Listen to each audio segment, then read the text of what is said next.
Donc, bonjour à tous, je m'appelle Benoît Sénécal, je suis un des pasteurs ici à l'Église Ecclésia. Je suis content de vous voir en grand nombre aussi ce matin. J'ai une petite pensée aussi, il y a on a plusieurs personnes de notre assemblée, des mamans avec leurs filles qui sont au camp des bouleaux pour une retraite en fin de semaine. Donc, tantôt dans le temps de prière, on va prendre un temps pour prier pour eux aussi, pour qu'il y ait un bon temps ce dimanche, mais en fait toute la fin de semaine.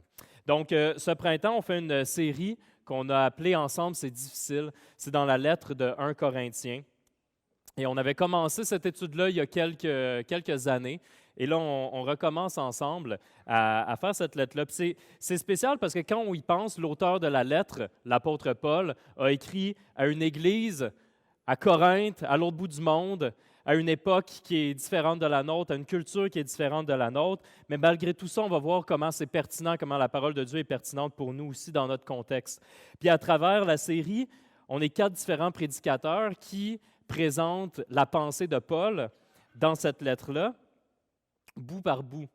Et ça, vous savez, je ne sais pas pour vous, mais ce n'est pas l'idéal. Oui, c'est bien de pouvoir comme y aller bout par bout puis y aller vraiment en profondeur, mais vous savez, quand je reçois une lettre, et là, on s'entend que c'est rare, là, je ne reçois plus vraiment beaucoup de lettres. Je ne sais pas c'est quand la fois que j'ai reçu une lettre par la poste, à part des trucs gouvernementaux. Mais mettons qu'on dit genre un long courriel. Mettons que je reçois un long courriel.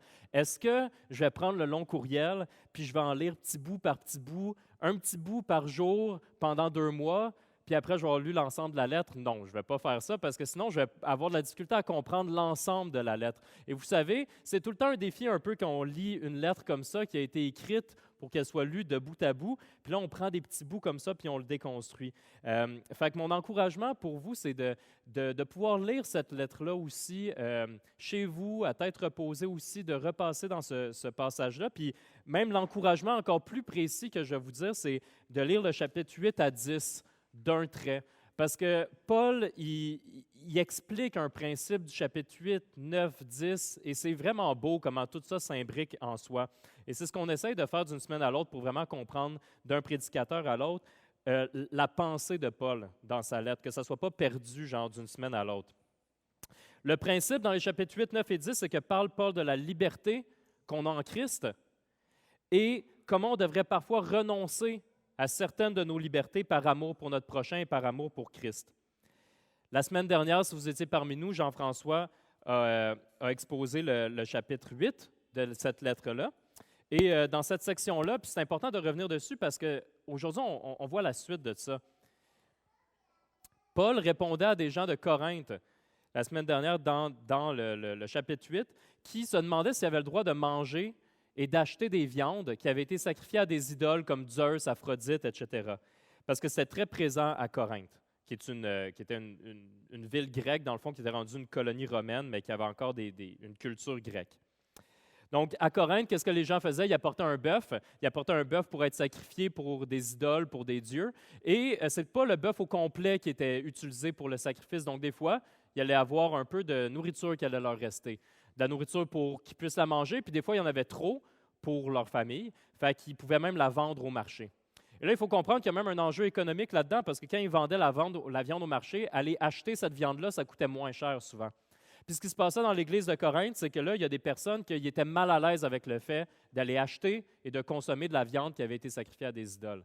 Ils étaient mal à l'aise parce qu'eux, ils se rappelaient que dans les 10 dernières années, ils avaient sacrifié de la viande à Zeus, par exemple, puis là, le fait d'en consommer, il y avait un problème de conscience envers ça parce qu'il était comme ça, c'était ma vie d'avant, puis maintenant, j'ai une vie en Christ, puis ils n'étaient pas à l'aise de le faire.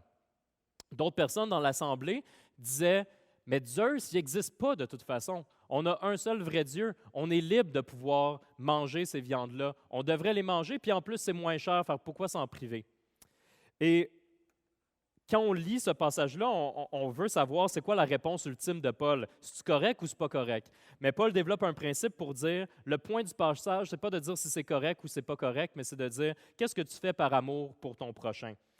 Est-ce que tu es une occasion de chute pour ton prochain?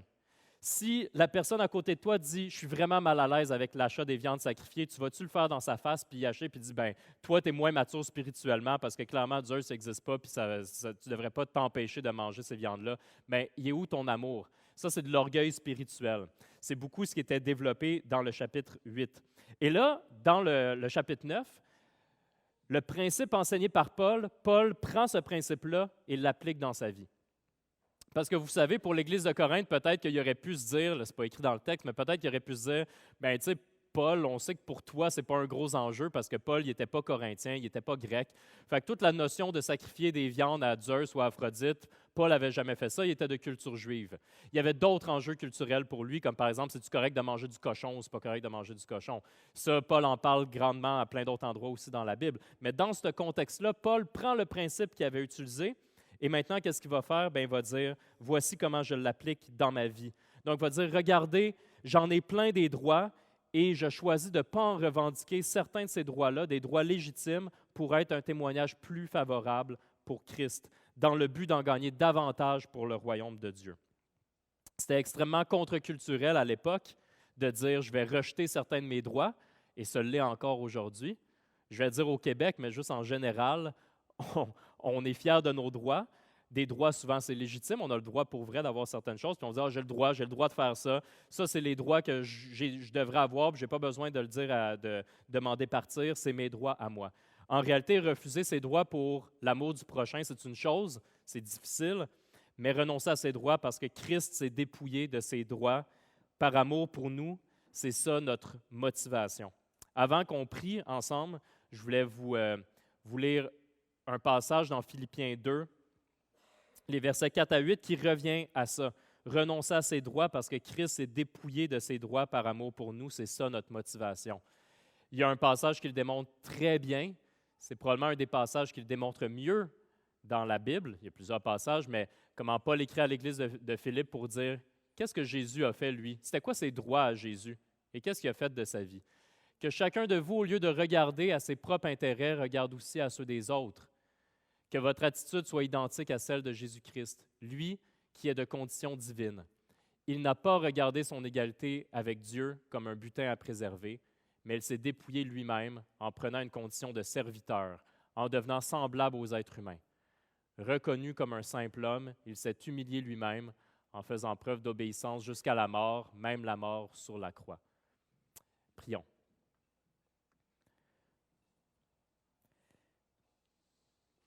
Seigneur, tu connais nos cœurs. Tu connais nos cœurs et notre attitude. Tu connais notre orgueil aussi, quand on s'attend à recevoir des autres. Et Seigneur, je me confesse pour ces moments-là où que j'ai des attentes envers les autres, que je veux défendre mes droits et que j'oublie qu'est-ce que tu as fait, que j'oublie qu'est-ce que ton Fils Jésus a fait aussi. Comment il s'est dépouillé de tous ses droits, comment il a été humilié à la croix pour nous.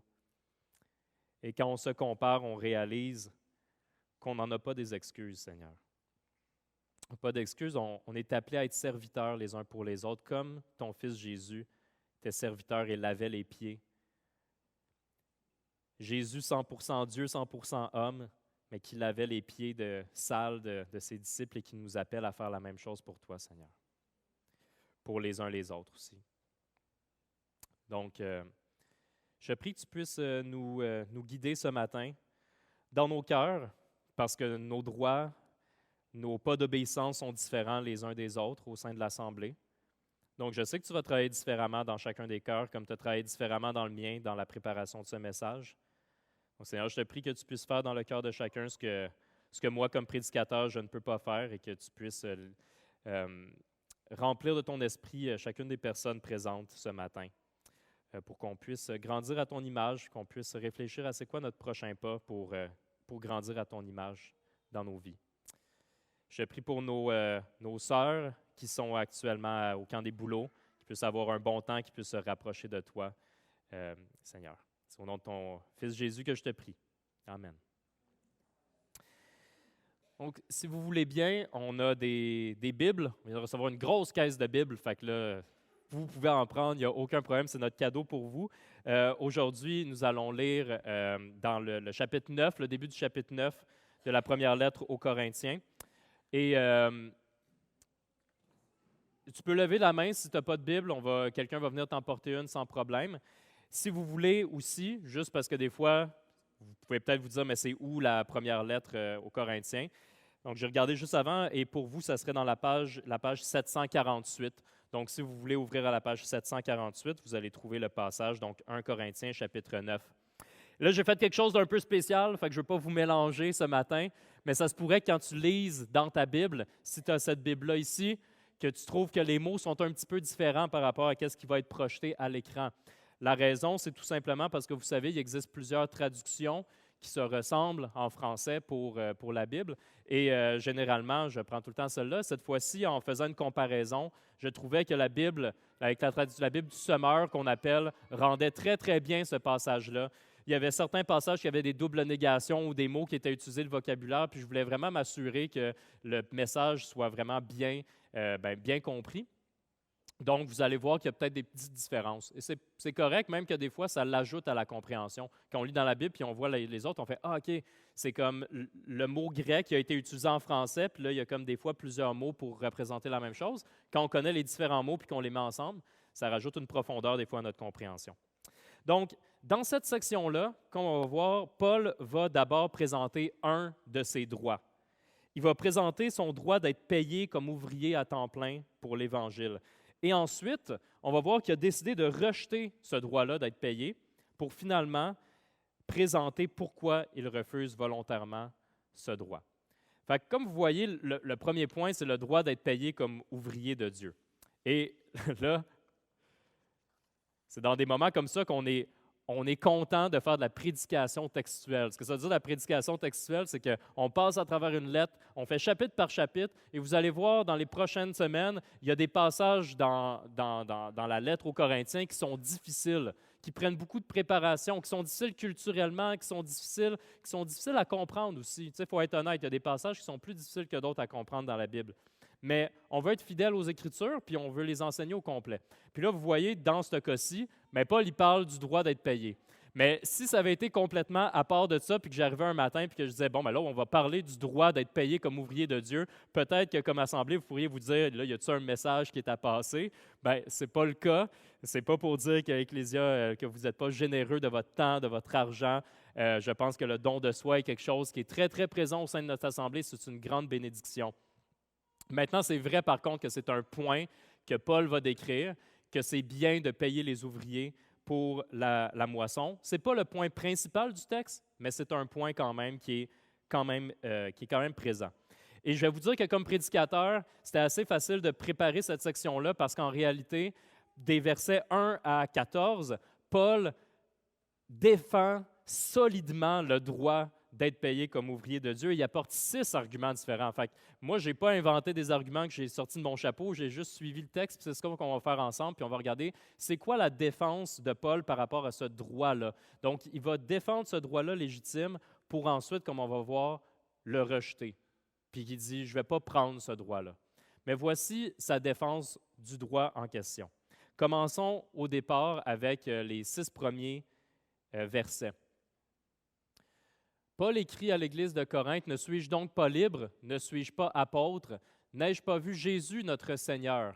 Vous-même, n'êtes-vous pas un fruit de mon travail au service du Seigneur? D'autres peuvent refuser de reconnaître en moi un apôtre. Pour vous, du moins, c'est ce que je suis. Car vous êtes bien le sceau qui authentifie mon ministère apostolique au service du Seigneur. Et voici ma défense contre ceux qui me mettent en accusation. En tant qu'apôtres, ne serions-nous pas en droit de recevoir le manger et le boire pour notre travail? N'aurions-nous pas le droit d'être accompagnés par une épouse chrétienne, comme les autres apôtres, les frères du Seigneur et Pierre? Ou bien Barnabas et moi-même serions-nous les seuls à devoir travailler pour gagner notre pain? Ce que Paul présente, il se présente comme apôtre. Un apôtre, c'est un témoin oculaire direct de Christ. Christ a apparu à Paul pour lui donner une mission d'aller répandre l'Évangile pour les non-juifs. On voit ça beaucoup dans le livre des Actes. Et Paul était peut-être contesté par certaines personnes à cause de son passé, parce qu'il allait, dans le fond, persécuter l'Église jusqu'à temps qu'il rencontre Jésus sur la route de Damas et qu'il y ait une conversion. Fait que des fois, les gens, au début du ministère, étaient très critiques envers Paul, où il y avait des doutes. Puis Barnabas, c'est un des premiers qui l'avait supporté, puis qui disait, non, c'est vraiment un ouvrier de Christ. Faisons-lui confiance, puis qui avait été derrière lui pour l'accompagner. Mais ce que Paul dit, c'est que pour l'Église de Corinthe, Bien, Paul est celui qui a implanté l'Église de Corinthe. Quelques années avant, Paul avait implanté cette église-là, on le voit dans Actes 18, et après, il est allé continuer son voyage missionnaire. Et là, il écrit une lettre parce qu'il entend des choses qui se passent à l'église de Corinthe.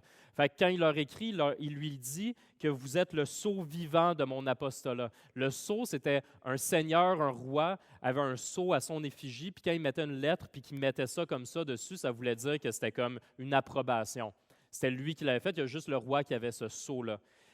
Donc ici, ben, c'est ce que Paul dit. Il dit, vous, l'Église de Corinthe, vous êtes un sceau vivant de mon apostolat, du fait que je suis apôtre.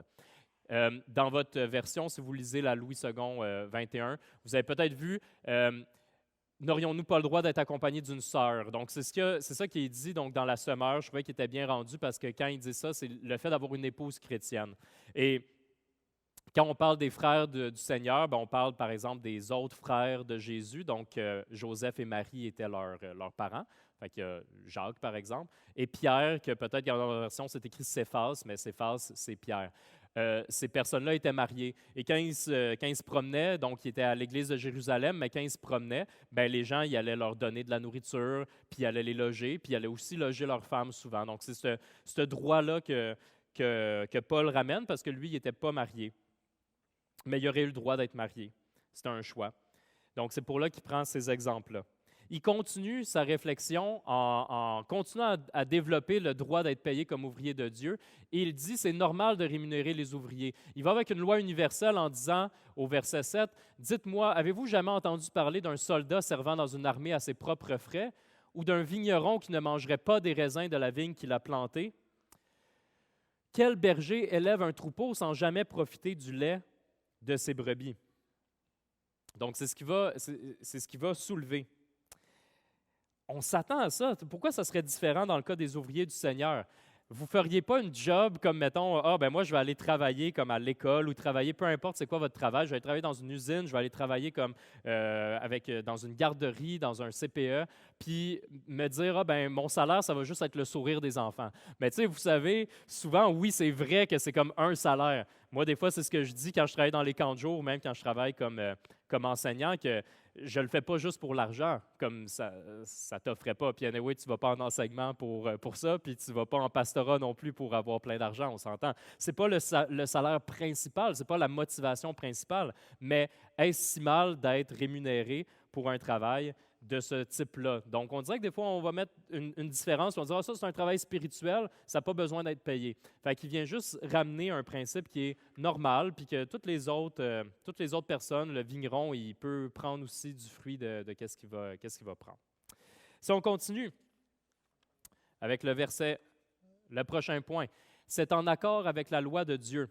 C'est intéressant parce que dans le fond, ici, on voit que Paul, il fait de l'interprétation. Ce qu'il fait, c'est qu'il va aller chercher des passages dans l'Ancien Testament, dans la loi, dans Deutéronome. Il va citer Deutéronome 25.4, puis il va le dire comment ça s'applique à sa situation. Fait qu'il vient faire une genre de prédication. Il vient prendre un principe qui était dans l'Ancien Testament, puis il l'applique maintenant pour la situation des apôtres, des missionnaires, sa propre situation. Paul écrit « Je ne tire pas mes arguments des seuls principes établis par les hommes, car la loi dit les mêmes choses. En effet, c'est bien dans la loi de Moïse, dans Deutéronome, qu'il est écrit « Tu ne mettras pas de muselière à un bœuf pendant qu'il foule le blé. » Ce que ça veut dire, en gros, c'est que pendant que tu es en train d'utiliser comme ton bœuf pour pouvoir labourer le champ, tu ne vas pas y mettre quelque chose sur la bouche pour pas qu'il puisse manger en même temps. Il peut manger en même temps qu'il va travailler. C'est ça le principe qui est dit. Dieu s'inquiéterait-il des bœufs? Dieu aime sa création. On ne s'entend pas en train de dire que Dieu n'aime pas la création. Mais voici le point. Dit Dieu s'inquiéterait-il des bœufs? N'est-ce pas pour nous qu'il parle ainsi? Bien sûr que si. C'est pour nous que cette parole a été écrite, car il faut que celui qui laboure le fasse avec espérance et que celui qui bat le blé puisse compter sur sa part de la récolte.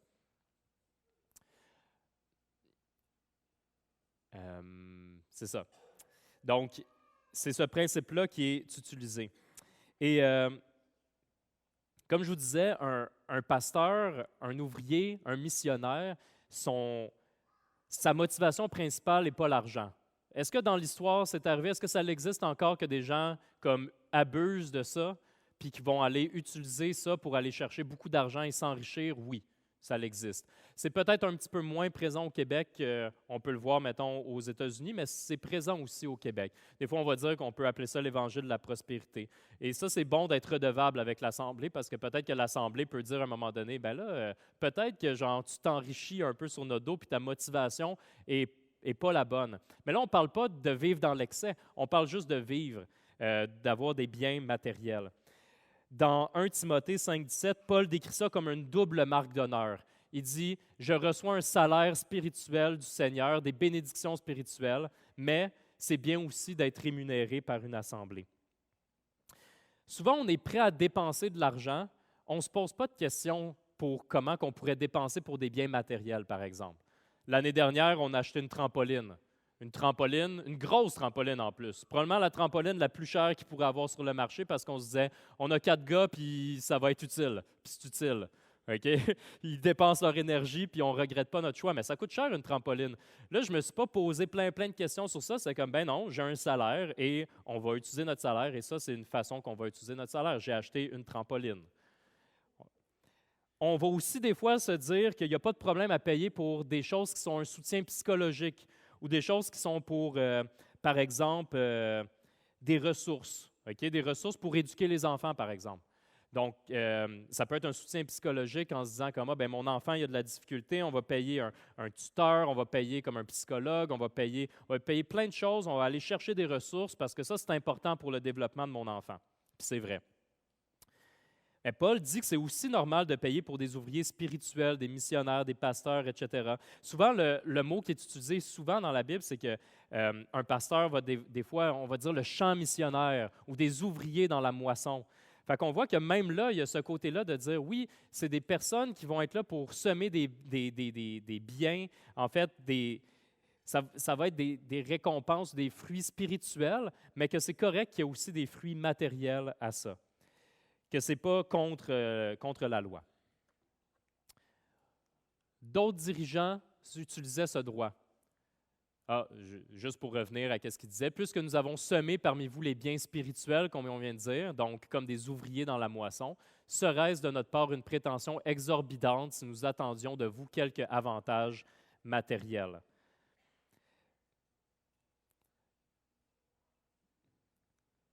D'autres dirigeants utilisent ce droit, et là, vous allez voir, c'est juste parce que dans le fond, dans ce passage-là, ils disent, vous avez déjà payé, du moment que d'autres exercent ce droit sur vous, ne l'avons-nous pas sur vous à plus forte raison. L'Église de Corinthe avait déjà payé d'autres personnes, d'autres ouvriers. Et là, Paul dit quelque chose de super important qu'on va revenir dessus parce que c'est le point principal. Parce que là, peut-être que tu te dis, OK, bien là, le point principal, là, ça fait genre 6 points sur comme pourquoi tu devrais payer les pasteurs, mais ce n'est pas le point principal. Le point principal, il commence à le dire, eh bien, nous avons préféré de ne pas user de ce droit. Au contraire, nous supportons tout afin d'éviter de faire obstacle, si peu que ce soit, à l'Évangile de Christ. C'est ça le point principal. Et on va revenir dessus parce qu'on va conclure tout à l'heure là-dessus parce que c'est ça la chose à garder. C'est le fait de renoncer à des droits. C'est un droit que Paul avait, mais qu'il a décidé de renoncer. Et finalement, quand il conclut, dans le fond, son dernier argument, c'est l'argument supérieur, c'est l'argument ultime, c'est d'en venir à qu'est-ce que Jésus dit. Donc, de même, le Seigneur a ordonné que ceux qui annoncent l'Évangile vivent de cette annonce de l'Évangile. C'est pour clore le débat. Jésus l'a dit. C'est correct. Des fois, c'est spécial parce que quand on lit des commentaires, là, tout le monde s'empêtre un peu pour dire c'est où que Jésus a dit ça, parce que si vous regardez dans différents évangiles, vous ne le trouverez pas textuellement. Vous ne trouverez pas, par exemple, dans l'évangile de Marc, un endroit que Jésus dit, genre mot pour mot, ça. Est-ce qu'il l'a dit? Oui, il l'a dit. Paul l'a dit, Paul avait parlé à Jésus et Jésus enseigne ces principes-là, mais il n'a pas dit ça textuellement. Vous savez, il y a d'autres passages aussi comme ça l'arrive, quelques phrases comme ça dans le livre des Actes, dans Acte 20, par exemple, Paul dit que Jésus dit « il y a plus de bonheur à donner qu'à recevoir ». Ça, on aime ça, entendre ça, puis c'est courant dans notre société. Souvent, la plupart des gens ne savent même pas que ça vient de la Bible. Mais la réalité, c'est que ça, il y a plus de bonheur à donner qu'à recevoir. Paul dit que Jésus enseignait ça, mais si vous allez dans les évangiles, vous ne trouverez pas l'endroit exact où il a enseigné ça. Ça ne veut pas dire que c'est faux. On croit à la perfection des Écritures. On croit que Paul n'est pas menteur quand il dit ça. C'est juste pour vous dire que des fois, les gens ils essayent de se dire « c'est vous qui a dit ça ». C'est pas grave, il l'a dit. Il l'a dit, puis il croit, puis Jésus a ordonné ces choses-là. Et là, on arrive au fait que Paul rejette ça. Au verset 15, il rejette son droit d'être rémunéré. Mais moi, je n'ai fait valoir aucun de ces droits. Et si je les mentionne ici, ce n'est pas pour les revendiquer. Je préférerais mourir plutôt que de me laisser ravir ce sujet de fierté. Paul n'est pas en train de faire de la psychologie inverse. Paul n'est pas en train de faire du chantage émotif. Il n'est pas en train de dire comme, OK, voici toutes les raisons pour lesquelles vous me payez, puis vous ne me payez pas, fait que là, j'attends. Ce n'est pas ça qu'il est en train de dire. Il dit, payez-moi pas, je refuse de recevoir le salaire. Est-ce qu'il était contre le fait d'être rémunéré? Non. Il l'a fait dans ce contexte-là avec l'Église de Corinthe.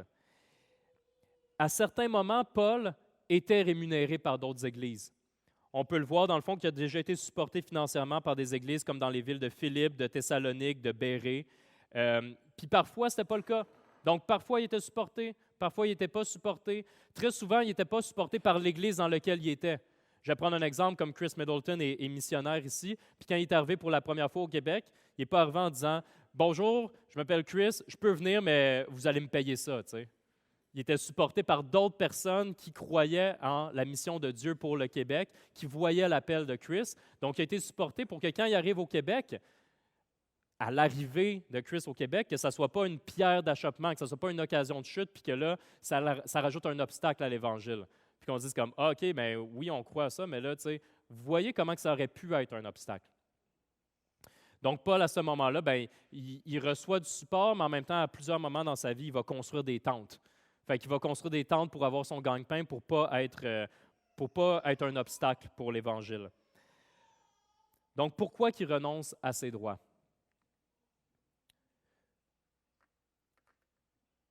Paul écrit en effet, « Je n'ai pas à m'enorgueillir de ce que j'annonce l'Évangile. C'est une obligation qui m'est imposée. Malheur à moi si je n'annonce pas l'Évangile. Ah, certes, si la décision d'accomplir cette tâche ne venait que de moi, je recevrais un salaire. Mais puisque cette décision n'a pas dépendu de moi, je ne fais que m'acquitter d'une charge qui m'a été confiée. En quoi consiste alors mon salaire? Dans la satisfaction de pouvoir l'offrir gratuitement. L'Évangile que je proclame en renonçant volontairement au droit que me confère ma qualité de prédicateur de l'Évangile. » Vous voyez, Paul veut que rien du tout ne fasse possiblement obstacle à l'Évangile. Je ne sais pas pourquoi, mais j'attendais de trouver le passage qui disait que Paul refusait d'être payé par l'Église de Corinthe parce qu'il pensait que l'Église de Corinthe j'aurais pas dû dire ça. J'aurais pas dû choisir ça. Développait de l'orgueil. OK? Donc, à cause de l'argent qu'il donnait. C'est peut-être vrai, mais je n'ai pas vu un passage qui disait exactement ça, puis qui disait qu'il refusait ça parce que sinon les gens ils allaient le payer, puis dire « Regarde, moi j'ai payé plus que toi, moi j'ai payé plus que toi. » Il y a peut-être quelque chose de vrai parce que dans la lettre aux Corinthiens, Paul dit tout le temps qu'il y a un problème d'orgueil spirituel. Fait que s'il y a un orgueil spirituel, puis qu'on le voit par rapport aux viandes sacrifiées, par rapport à comment ils faisaient le repas du Seigneur ensemble, qu'on va voir bientôt dans le chapitre 11, qui avait tout le temps, qui se traînaient en cours, comme ils ne réglaient pas leurs problèmes ensemble, ils étaient comme « Non, c'est moi qui ai raison, non, c'est moi qui ai raison. » Là, ils se traînaient en cours directement, ils n'essayaient pas de dire « Non, c'est mon frère, c'est ma sœur en Christ, on va régler ça ensemble avant d'en arriver à se traîner en cours. » Il y avait un problème d'orgueil. Fait que clairement, si tu mets l'argent là-dedans, probablement que Paul il devait se dire c'est peut-être pas la meilleure chose, c'est peut-être pas nécessairement sage. Une autre préoccupation aussi majeure, c'était que tu es dans une culture que c'était habituel de payer des prophètes, de payer des oracles, de payer des personnes qui allaient te dire des prophéties sur le futur. Donc là aussi, il ne voulait pas rentrer là-dedans. C'était peut-être moins le cas, par exemple, à l'Église de Jérusalem. Pour les Juifs, c'était comme un peu normal de payer ou de rémunérer un enseignant qui allait comme enseigner la parole de Dieu. Mais clairement, là, il arrive dans un pays qu'il y avait plein de non-Juifs. Fait que c'est pour ça qu'on va voir que souvent, il ne va pas prendre ce droit-là, parce que pour les non-Juifs, c'était quelque chose qui était nouveau. Fait qu'il rejette ce droit-là. Comment qu'on peut l'appliquer maintenant à notre situation? On est à Saint-Jérôme. Est-ce qu'il y aurait des choses à Saint-Jérôme qui pourraient être malhabiles, qui pourraient rajouter des occasions de chute par rapport à l'Évangile? Ben oui, je pense qu'il y en a. On n'est pas à Westmont. OK? Peut-être qu'il y a des différences comment les choses sont perçues. Est-ce qu'un pasteur pourrait faire 100 000 Peut-être. Est-ce qu'il pourrait faire 100 000 à Saint-Jérôme? Peut-être pas. Peut-être que ça serait une occasion de chute. Peut-être que certaines personnes pourraient dire, moi, j'ai de la difficulté à survivre, puis je vois que lui, il s'enrichit. Il y a des sacrifices comme ça, des fois, qui peuvent être faits, puis qui peuvent changer d'un contexte à l'autre. Un exemple au Québec, bien, l'argent, c'est tout le temps une préoccupation majeure. Hein? Moi, quand j'ai commencé à m'intéresser à vouloir aller à l'église, puis je suis allé à Terrebonne-Mascouche, j'avais 27 ans, puis je me rappelle que les premières fois que j'y allais, puis c'est moi, il n'y a personne qui m'a couru après, là, c'est moi qui ai décidé d'y aller. Je sentais que Christ, comme il y avait quelque chose, Dieu m'appelait à y aller.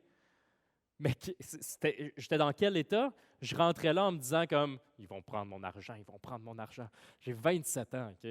J'avais pas, en tout cas, je sais pas qu'est-ce qui allait me dépouiller, là, mais je n'étais pas comme j'étais pas plein de cash.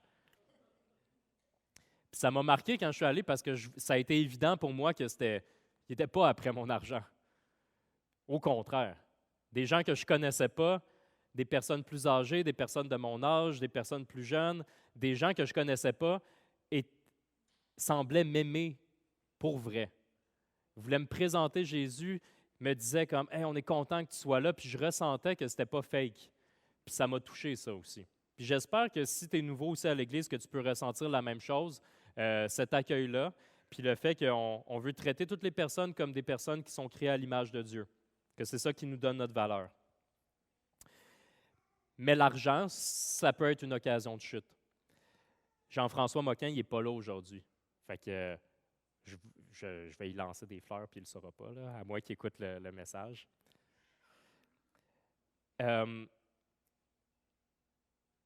J'y pensais parce que, vous savez, Jean-François, il est allé en Guadeloupe en janvier, je crois, puis après ça, Georges Brissette et Sylvie aussi sont allés pour commencer des groupes de découverte là-bas. Puis, à travers ce processus-là, ben, c'était très naturel de juste, il y a des gens en Guadeloupe que ça les intéresserait, fait que là, ben, c'est OK, bon, on va faire des formations, puis là, on va donner du temps, puis là, on va y aller après, puis l'Église Ecclésia, on va aider à supporter pour qu'il y aille là-bas, pour pas qu'il y ait besoin de rémunérer Jean-François ou Georges, ou peu importe qui pourrait y aller. Puis après, ben, on va offrir le matériel, puis tu sais, récemment, j'ai regardé dans des choses pour les adolescents, pour chercher du matériel pour les adolescents. Puis souvent, le matériel comme le mieux fait, il est américain.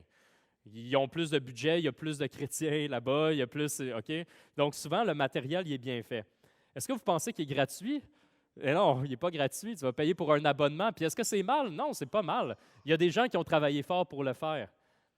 Mais je sais que Jean-François, avec tout le matériel qu'il développe, avec la plateforme Je suis deuxième, il veut juste le donner pour la gloire de l'Évangile. Il veut juste le donner pour que Jésus soit connu au Québec. Puis il sait qu'au Québec, si tu disais, ben oui, OK, là, je vais te donner ça, mais voici ce que tu vas payer pour avoir accès au matériel. Déjà là, on serait comme, oh, non, là, je ne suis pas sûr. Là. Je trouve ça bien le matériel, mais là, je vais essayer de trouver une autre option qui va être gratuite. Tu sais. On est cheap des fois. C'est ça la réalité. On est cheap, puis on est cheap pour des choses qui sont spirituelles, mais qu'on se dit, non, ça ne vaut pas la peine de payer pour ça. Mais dans ma tête, là, des fois, je me dis, Jean-François, il pourrait faire ça aux États-Unis, puis il pourrait être payé genre un salaire de 6 chiffres. Comme je suis persuadé. Mais c'est pas ça qu'il veut. Il veut l'offrir gratuitement parce qu'il ne veut pas que ça soit une occasion de chute ou il ne veut pas que ça soit quelque chose qui pourrait nuire à l'Évangile. Il ne veut pas le voir comme une business, pas comment faire du profit, mais comment atteindre le plus grand gain possible pour Christ. Donc, c'est ce principe-là de vouloir se faire tout à tout au lieu d'attendre d'être servi par les autres puis estimé au-dessus des autres.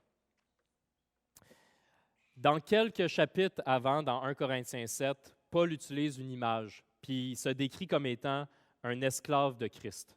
Et c'est un mot qu'on est frileux, parce que premièrement, pour nous, l'esclavagisme est relié à l'esclavagisme qu'il y a eu aux États-Unis, mais aussi, y en a-tu au Canada? Oui, hein?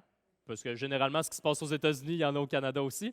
Je le sais qu'il n'y a pas la même cicatrice sociale, mettons, je vais dire, au Canada, que par rapport à nous, on parle beaucoup plus de comment les Premières Nations ont été traitées, puis aux États-Unis, c'est plus par rapport à l'esclavagisme. On ne parle pas de ce type d'esclavagisme-là. On parle d'un type d'esclavagisme que souvent, les esclaves étaient très, très bien traités par leur maître. Pas tout le temps, mais des fois, ils l'étaient. Et que même lorsqu'ils étaient libérés de leurs fonctions, ils voulaient rester là parce qu'ils faisaient partie de la famille. Donc, c'est dans cette idée-là. Mais nous, ici, on va dire qu'on est des bénévoles. On est des bénévoles dans l'Église. Un bénévole, si vous êtes bénévole dans certains organismes, des fois, on arrive à la retraite puis on se dit « j'ai plus de temps, il y a des causes qui me tiennent à cœur, je vais être bénévole ». Mais si on se dit « cette semaine, je vais donner 5 heures, puis la semaine prochaine, je m'en vais, fait que je ne veux rien donner du tout comme temps », il n'y a personne qui va arriver pour vous taper ses doigts puis vous dire comme « Hey, t'es bénévole, là, tu ne peux pas partir à midi, là. T'es bénévole. Qu'est-ce qu'ils vont faire? T'es bénévole. Tu l'as fait sur ton propre temps, c'est un don de soi. » On est béni de compter avec l'Église sur plein de bénévoles. Mais en réalité, je pense que le terme bénévole, il est comme un peu à côté de la traque. Comme, j'ai pas l'impression, je me dis pas « Ah, je suis un bénévole ». Puis même quand je parle avec des collègues, des fois, ils disent « Ah, mais tu sais, comme ce que tu fais, c'est bénévolement ». Je suis comme « Oui, mais c'est pas tout à fait ça, on dirait. Tu sais, c'est pas vraiment bénévole. C'est plus esclave. » Là, on ne changera pas les termes. On ne va pas dire, OK, l'équipe d'esclaves du café, les esclaves à la jeunesse, les esclaves. Non, OK? Là, encore une fois, on dit que ça serait culturellement, ça serait peut-être une occasion. Ça serait une occasion de chute, puis ce ne serait pas un bon témoignage de l'Évangile. Fait qu'on ne va pas utiliser ça comme terme, OK? Mais vous comprenez l'idée derrière. Vous comprenez qu'on se voit comme des esclaves pour Christ qui reconnaissent leur maître, leur bon maître, qui nous a tout donné. On a une nouvelle vie en lui, on est reconnaissant, on dit « Seigneur, tu m'as donné des choses, je veux être un fidèle intendant envers toi. » C'est cette façon-là qu'on pense.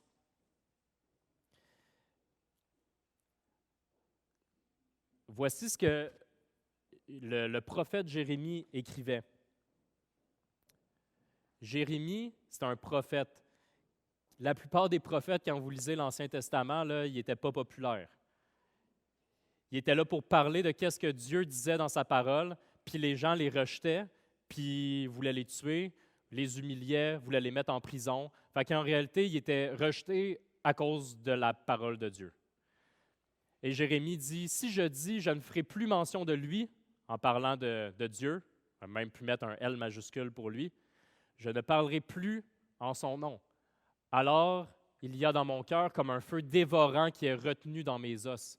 Je me fatigue à essayer de le contenir sans y parvenir. » C'est plus fort que nous. Poursuivre l'appel que Dieu nous a donné. Comme le prophète Jérémie dit, « Je me fatigue à essayer de le contenir sans y parvenir. » Est-ce qu'un appel que Dieu met sur votre cœur, vous pouvez le nier, tenter de l'ignorer, le reporter? Peut-être, vous pourriez, mais ça ne va rien changer à cet appel-là. On peut le reporter, mais des fois, ça vient juste, ça grandit, ça prend de plus en plus de place. Et là, faut que ça sorte. Peut-être que tu te sens comme ça ce matin aussi, puis qu'il y a des appels très différents pour chacun d'entre vous. C'est pour ça que Paul dit qu'exercer son ministère, c'est une nécessité qui lui est imposée. Tu es un esclave pour Christ, mais il se réjouit de ça aussi. Il n'est pas comme « oh là, c'est lourd à porter ». Non, c'est imposé à lui. Il ne peut pas le nier, il ne peut pas le changer. C'est un appel profond, mais il se réjouit de pouvoir l'accomplir. La mission de Paul était d'annoncer l'Évangile aux non-juifs, puis il est prêt à renoncer à tous ses droits pour ça. Parmi vous, je le sais qu'il y a plein de personnes que vous avez déjà pris des pas d'obéissance, et c'est ça qu'on est appelé à faire, c'est tout le temps des petits pas d'obéissance. Le baptême est le premier pas d'obéissance en réalité. Le baptême, c'est de dire « j'entends ce message-là, je crois que j'ai besoin de Jésus dans ma vie pour transformer.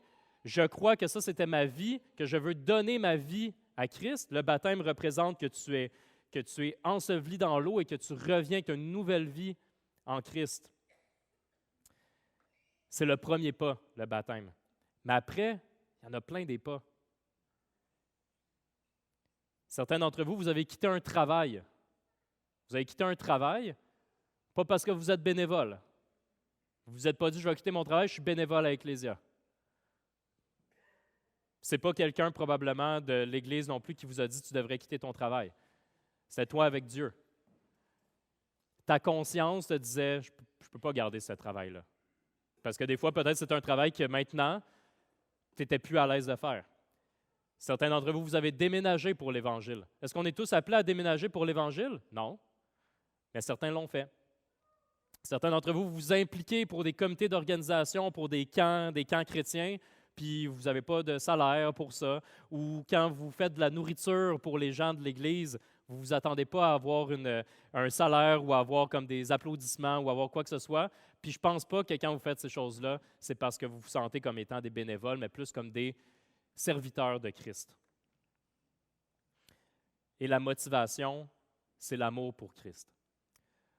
Aujourd'hui, on va partager ensemble le repas du Seigneur. Je vais inviter les musiciens à venir sur scène.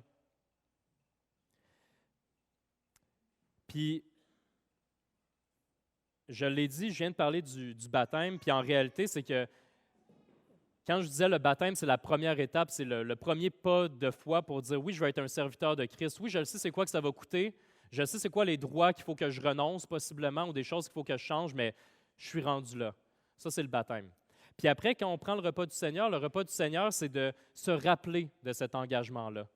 C'est comme un mariage si on renouvelait nos vœux à tous les mois. OK? Ça coûterait cher, là, si on a une célébration tout le temps. Mais vous comprenez le principe. Donc, le repas du Seigneur, c'est pour toutes les personnes qui ont décidé un jour, oui, je veux être un esclave de Jésus, je veux être un serviteur de Jésus, je veux donner ma vie à Jésus, je veux regarder c'est quoi moi dans ma vie que peut-être que des droits même des fois que je suis appelé à dire ça, je vais l'enlever pour un temps ou envers ces personnes-là pour ne pas être un obstacle pour l'Évangile. Donc, c'est vraiment pas par souci d'exclusion quand on dit à certaines personnes, mais tu peux t'asseoir, tu peux aller voir aussi, je sais que ça va être peut-être serré dans le temps aujourd'hui, mais on prépare des baptêmes bientôt.